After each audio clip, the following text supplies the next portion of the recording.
Jika kalian menganggap pembajakan pesawat Japan Airlines nomor 351 itu berakhir begitu saja dengan ending unexpected, kalian salah. Karena perjalanan Takamaru Tamiya dan kawan-kawan ini sebenarnya baru saja dimulai. Dan yang menarik adalah kejadian sebelum pembajakan pesawat dan apa yang terjadi setelah mereka sampai atau tiba di Pyongyang.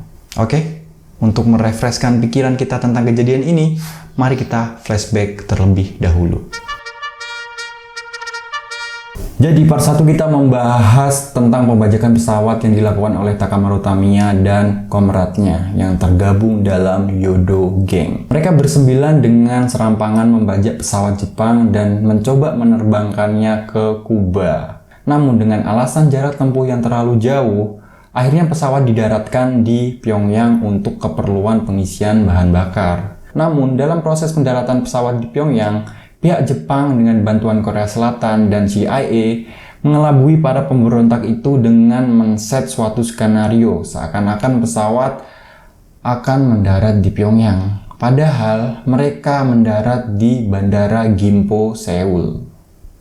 Para pembajak ini mungkin terlihat gegabah dan serampangan, namun mereka sebenarnya tidak bodoh. Mereka tahu harusnya ada foto besar dari pemimpin Korea Utara yaitu Kim Il-sung, namun mereka sama sekali tidak melihatnya. Itu kecurigaan pertama mereka. Yang kedua, para pembajak melihat sekilas sebuah pesawat Amerika yang diparkir di bandara, atau ada beberapa mobil Amerika, atau bahkan ada orang kulit hitam di bandara. Sebuah pemandangan yang tidak mungkin terjadi di Korea Utara. Tak butuh waktu lama, akhirnya mereka menyadari bahwa mereka sebenarnya berada di Seoul. Walau terlihat sangat cerdik, taktik itu memiliki celah dan terbukti tidak berhasil. Para pembajak beserta seluruh penumpangnya tetap berada di dalam pesawat. Keadaan pun semakin memanas, Takamaru Tamiya dan koleganya merasa terpojok. Dan pemerintah Jepang pun tidak mempunyai pilihan lain selain mencoba untuk menghubungi otoritas Korea Utara agar mereka bisa memberikan opsi yang menarik bagi pembajak ini. Korea Utara pun setuju dan membiarkan pesawat itu terbang ke Pyongyang dan menjanjikan penerbangan yang aman dari pesawat yang dibajak itu, serta meyakinkan pihak Jepang bahwa pesawat, awaknya, dan seluruh penumpangnya nanti akan kembali ke Tokyo sesaat setelah mendarat. Namun saran semacam itu tidak disambut baik oleh pihak Korea Selatan karena mereka menganggap Korea Utara adalah ular yang seringkali ingkar janji.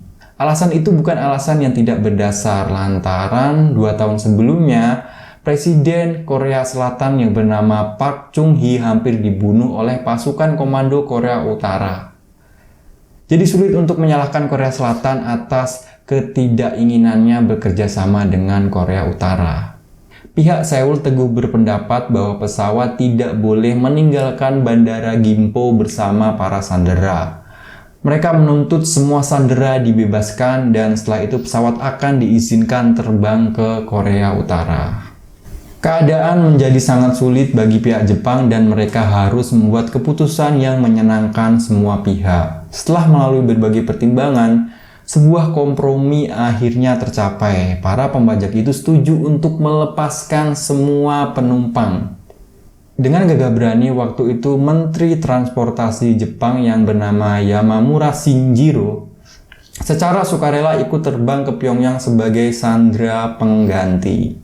Pertukaran itu pun terjadi dan pesawat lepas landas. Perjalanan ke Pyongyang sangat menantang karena pada saat itu pilot tidak memiliki peta wilayah tersebut dan komunikasi dengan Pyongyang tidak berjalan sebagaimana mestinya, ditambah malam semakin dekat. Untung saja pesawat memiliki kapten yang merupakan pilot yang sangat berpengalaman pada masa perang. Ia berhasil mendaratkan pesawat di lapangan terbang kecil di sekitar Pyongyang hanya dengan mengandalkan penglihatannya. Jadi dia cuma ngeliat ini doang tanpa radar atau apapun. Singkat cerita, penerbangan Yodo berakhir aman dan pada 3 April pukul 19.21 pesawat segera diterbangkan kembali ke Jepang dan semua penumpangnya selamat, tidak ada yang terluka sama sekali. Nah, sesuai dengan janji saya akan menceritakan kisah Takamaru Tamiya dan kawan-kawannya ini sebelum dan sesudah pembajakan pesawat. Sebenarnya Takamaru Tamiya ini bukan merupakan otak dari pembajakan pesawat, melainkan seseorang bernama Xiaomi Takaya. Apesnya, ia malah dipenjara tepat sebelum pembajakan pesawat karena terlibat dengan rencana yang lebih aneh, yaitu penculikan Perdana Menteri Jepang. Jadi sebenarnya Takamaru Tamiya ini adalah pemimpin yang diangkat secara sukarela oleh teman-temannya. Namun, pada dasarnya ia adalah orang yang setia kepada ideologi favoritnya, yaitu ideologi komunis. Oke, untuk memahami Takamaru Tamiya lebih jauh, kita harus memahami siapa sih 9 orang pembajak ini dan apa sebenarnya tujuan mereka. Tahun 1960 merupakan tahun turbulensi politik terbesar dalam sejarah politik dunia. Pada saat itu, anak-anak muda hidup dalam masa keemasan berbarengan dengan pertumbuhan kapitalisme modern. Di seluruh dunia, para anak muda berkeinginan merongrong kekuasaan yang fasis dan otoriter, kemudian menggantinya dengan demokrasi yang lebih berpihak kepada rakyat. Mereka biasanya melakukan protes dengan demonstrasi yang aman dan tidak anarkis. Namun para pemuda dengan ideologi tandingan seperti komunis juga melakukan protes yang sama namun dengan cara yang berbeda. Karena kelompok mereka jumlahnya sedikit, mereka tahu kalau mereka harus menggunakan cara yang radikal agar menarik perhatian, termasuk rencana gila pembajakan pesawat Jepang itu. Kelompok mereka itu tergabung dalam keanggotaan Japan Red Army, yang pada dasarnya ingin memulai pergerakan perang gerilya di Jepang, dengan alasan khas komunis, yaitu untuk mengangkat nasib para buruh. Tetapi untuk memulai pergerakan atau perang, mereka terlebih dulu harus dibekali dengan keterampilan berperang. Tetapi sangat tidak mungkin untuk mendapat pelatihan perang di Jepang, karena status mereka adalah pemberontak pada saat itu. Jadi para pemberontak Red Army ini memutuskan pergi ke Kuba. Pada awalnya, mereka sebenarnya sudah mengkontak pihak Kuba agar mereka dapat dikirim ke sana. Tapi pihak Kuba menolak dengan alasan mereka tidak ingin kehilangan kerjasama dagang dengan Jepang. Dan pada saat itu, Jepang adalah rekan dagang yang sangat menguntungkan bagi Kuba. Meskipun sudah mendapat penolakan, mereka tetap kekeh pergi ke Kuba dan terbukti tidak berhasil. Namun, kini keberadaan mereka di Korea Utara bukan merupakan kekalahan yang telak. Setidaknya, Takamaru Tamiya merasa dirinya berhasil bergabung dengan saudara komunisnya. Dan ia yakin suatu saat nanti dapat memulai pergerakannya di Jepang. Namun untuk sekarang, dia harus bertahan di Pyongyang terlebih dahulu untuk mendapat pelatihan perang. Jadi setidaknya itu adalah opsi yang paling masuk akal bagi para pemuda ini. Setibanya di sana, para pembajak pertama kali ditempatkan di hotel Pyongyang. Setelah itu ia dipindahkan ke salah satu tempat tinggal untuk menemui pejabat asing. Para pembajak mungkin masih ingin pergi ke Kuba, tetapi tuan rumah baru mereka sama sekali tidak berniat membiarkan hal itu terjadi. Pihak berwenang Korea Utara juga tidak berniat untuk mengirim Takamaru Tamiya dan revolusioner lainnya untuk dipulangkan ke Jepang. Para pemuda ini sebelumnya sangat yakin bahwa mereka nantinya akan diberikan pembekalan perang kemudian dikirim balik ke Jepang. Tapi, seperti yang bisa diduga, Korea Utara ini kan negara yang sangat berbeda ya dengan negara-negara lain. Mungkin dia punya pikirannya sendiri. Bagi Korea Utara, Jepang adalah target penting diplomasi, perdagangan, dan spionase intelijen mereka. Dan mereka yakin para pemuda ini dapat digunakan sebagai alat untuk mencapai tujuan mereka. Nah, mungkin peribahasa di mana bumi dipijak, di situ langit dijunjung, sangat dipahami dengan baik oleh para pemuda ini. Setidaknya beberapa dari mereka. Nah, di Korea Utara itu ada satu istilah yang cukup terkenal, yaitu kepatuhan total kepada pemimpin adalah satu-satunya jalan menuju pencerahan yang revolusioner. Intinya, pendapat itu ya cuma ada satu, di pemimpin tertinggi aja. Yang lainnya cuma ngikut atau pendapatnya disetujui, gitu aja. Nggak ada yang namanya pembangkangan atau protes, atau bahkan cuma berbeda pendapat itu, nggak ada. Nah, pada saat pelatihan doktrinisasi ideologi komunis, mereka kaget bahwa di tempat baru ini tidak ada yang namanya diskusi, apalagi pembangkangan. Alasan mereka tetap hidup yaitu dengan mematuhi semua perkataan Presiden seumur hidup Kim Il-sung. Mungkin tidak semua anggota dari pemberontak ini senang dengan situasi tersebut. Salah satu anggota grup Yodo, Yoshio Kintaro, secara resmi dianggap meninggal pada tahun 1985 dengan tuduhan telah melakukan komunikasi sepihak dengan Jepang. Kematian anggota grup lainnya, Akamoto Takeshi, juga diselimuti misteri dan ada desas-desus yang terus beredar bahwa dia dibunuh saat coba melarikan diri dari Korea Utara. Nah, terlepas dari beberapa pembangkangan, namun sebagian besar anggota grup Yodo ini sangat senang menerima posisi baru mereka di Korea Utara, yaitu sebagai agen intelijen. Keterlibatan mereka sebenarnya tidak langsung terlihat karena pekerjaan mereka kan kebanyakan dilakukan di balik layar ya, karena tugas mereka sebagai petugas intelijen. Jejak kehadiran mereka sebagai agen rahasia beberapa kali nampak dalam beberapa operasi.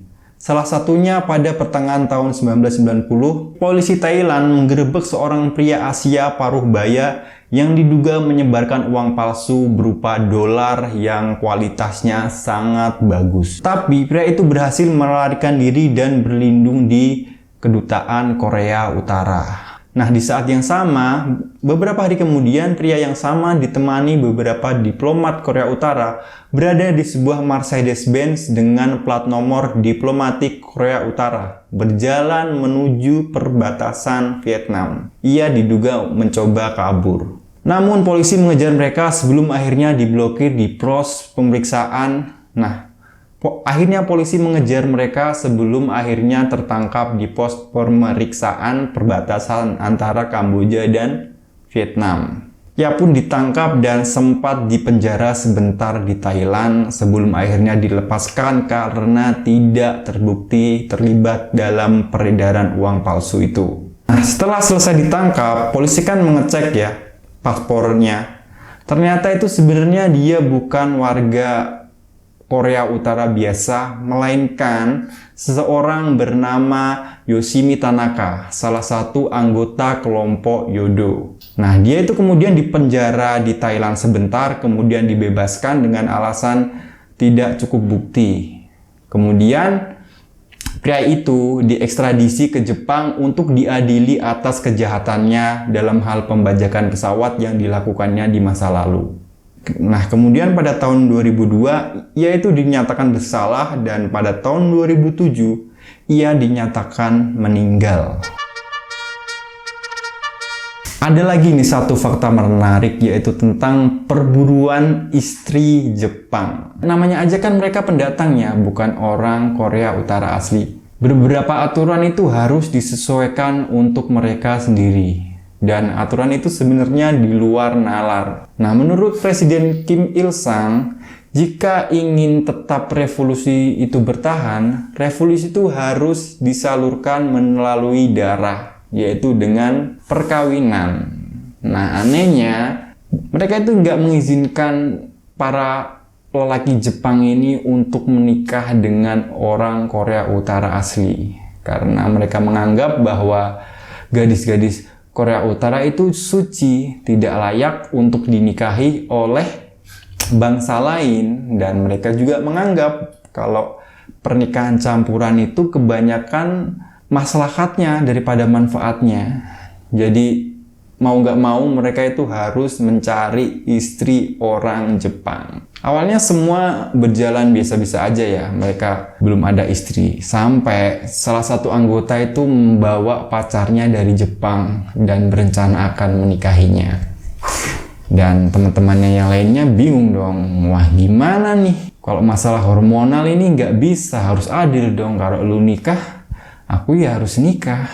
Dan sekali lagi, campur tangan Presiden Korea Utara itu sangat-sangat kental ya dalam urusan mereka. Jadi Presiden Korea itu membuat aturan dalam 2 tahun, dari tahun 1975 sampai tahun 1977, 2 tahun mereka itu harus mendapatkan istri, untuk menyalurkan keturunan mereka. Jadi perburuan istri-istri ini dimulai. Nah, yang sudah punya pasangan ini cuma Konishi Takahiro, dan kebetulan pasangannya itu satu ideologi, jadi mudahlah untuk dibujuk ke Korea Utara. Nah, masalahnya teman-temannya ini juga harus melakukan pendekatan yang sama dengan mencari perempuan-perempuan yang berideologi komunis dan kemudian dibujuk untuk mereka bisa tinggal di Korea Utara, dan hal itu nggak mudah. Beberapa orang mungkin bisa mendapatkannya entah dengan cara yang kotor atau cara yang membujuk.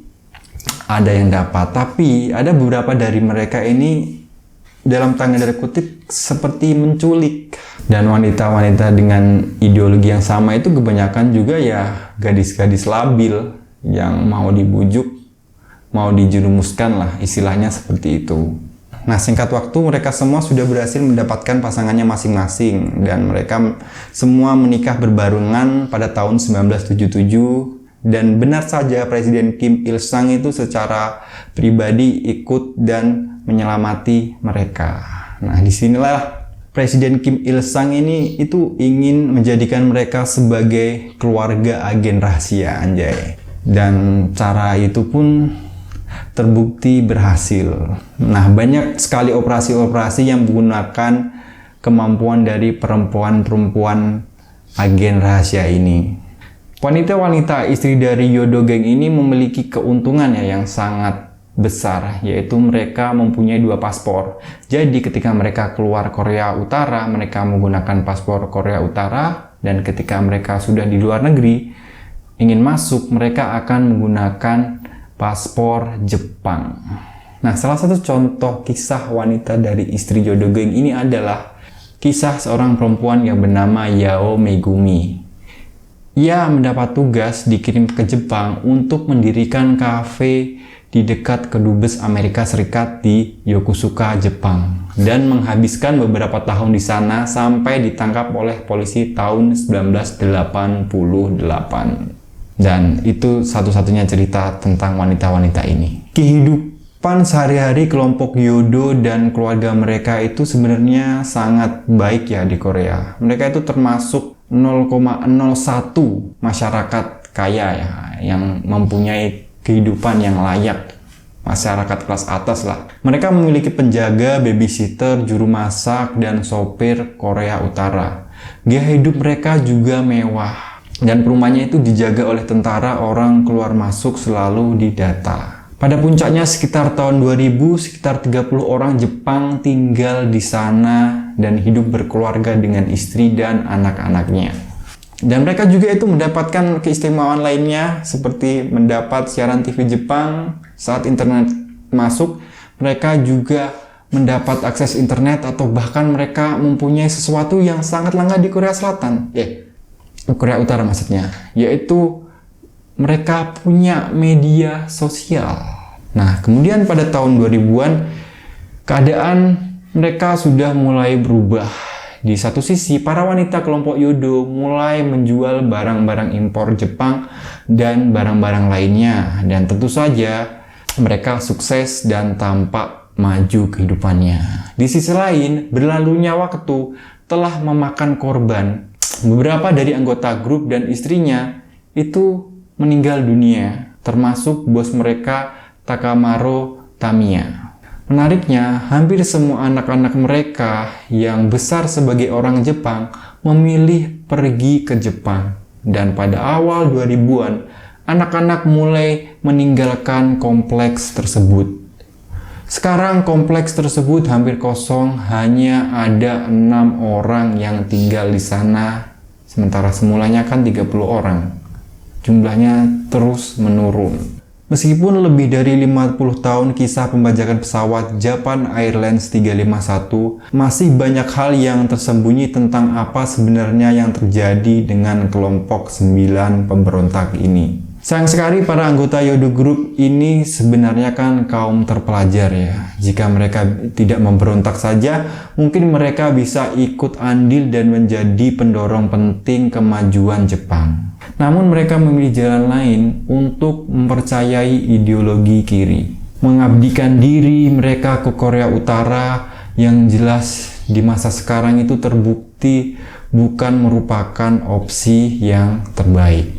Dan pergerakan 9 orang ini bisa dianggap berakhir dan terjawab oleh zaman. Terima kasih, pertimbangkan untuk subscribe. Wassalamualaikum warahmatullahi wabarakatuh.